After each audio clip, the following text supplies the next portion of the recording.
It is incredibly easy to look at the notifications on your phone, the persistent drumbeat of conflict, terror, and military escalation, and wonder if we are running out of time.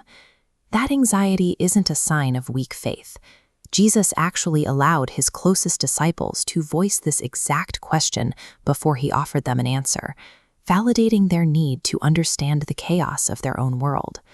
When Jesus warned them about hearing of wars and rumors of wars, he was describing a continuous historical reality. He was outlining a defining characteristic of the entire era between his departure and his return, rather than pointing to a single specific date on a calendar. This means biblical prophecy regarding global conflict serves a very specific purpose.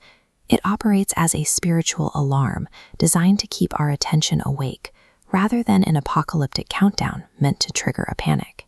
To understand exactly what Jesus meant, we have to look at the conversation recorded in the 24th chapter of Matthew.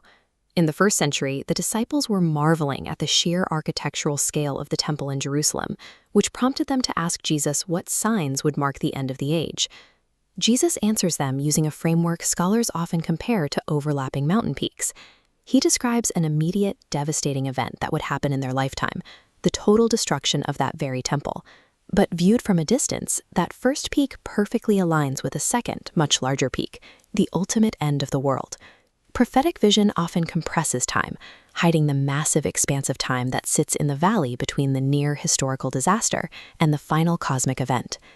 Because of this compressed timeline, Jesus gives them a two-part instruction to hit the brakes on their panic. He confirms that severe conflict will inevitably happen, but he explicitly states that the presence of war does not mean the end has arrived.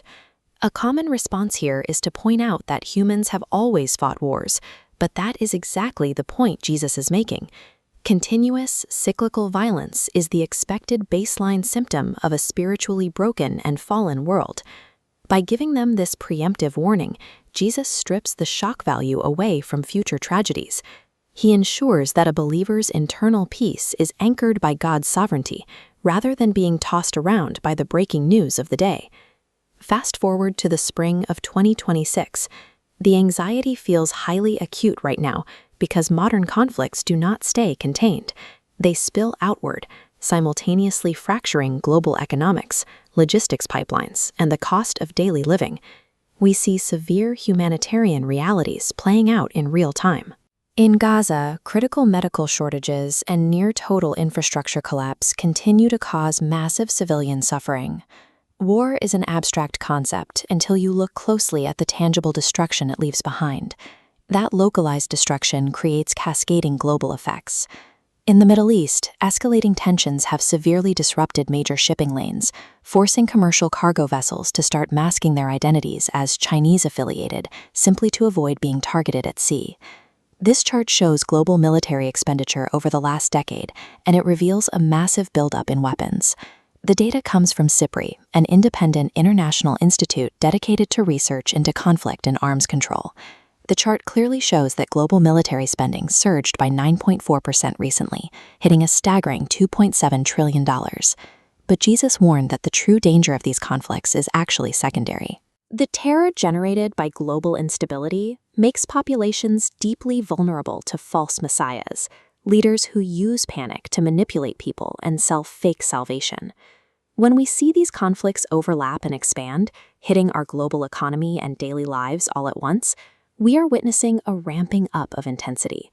This escalating frequency and reach mirrors the birth pains Jesus described, a pattern of intensifying labor that signals a transition is approaching.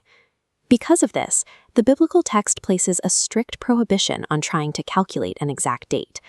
Paul famously described the day of the Lord arriving like a thief in the night, entirely unpredictable to those trying to map it out.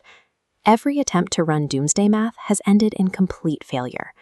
The scriptural alternative to this obsession is simple, practical wisdom. Keep your eyes open and stay spiritually awake. Staying awake involves 4 practical commands. First, actively pray for the vulnerable caught in the crossfire. Second, resist the pull of wartime propaganda. Third, refuse to let hatred take root in your own heart. And finally, continue to share the hope of the gospel. If you find yourself asking if this is the final phase of history, the safest, most biblical answer is to live with enduring faith. We are instructed to work and serve as if Christ could return today, maintaining steady faithfulness in our daily responsibilities. The next time you watch a press conference or read a headline about escalating violence, actively recall Jesus' words in Matthew chapter 24. Consciously refuse to let the mechanics of global conflict dominate the state of your soul. The darker the global landscape becomes, the more distinct a clear light appears. You are called to provide a different kind of signal to the world, the quiet, persistent presence of hope that outlasts the news cycle.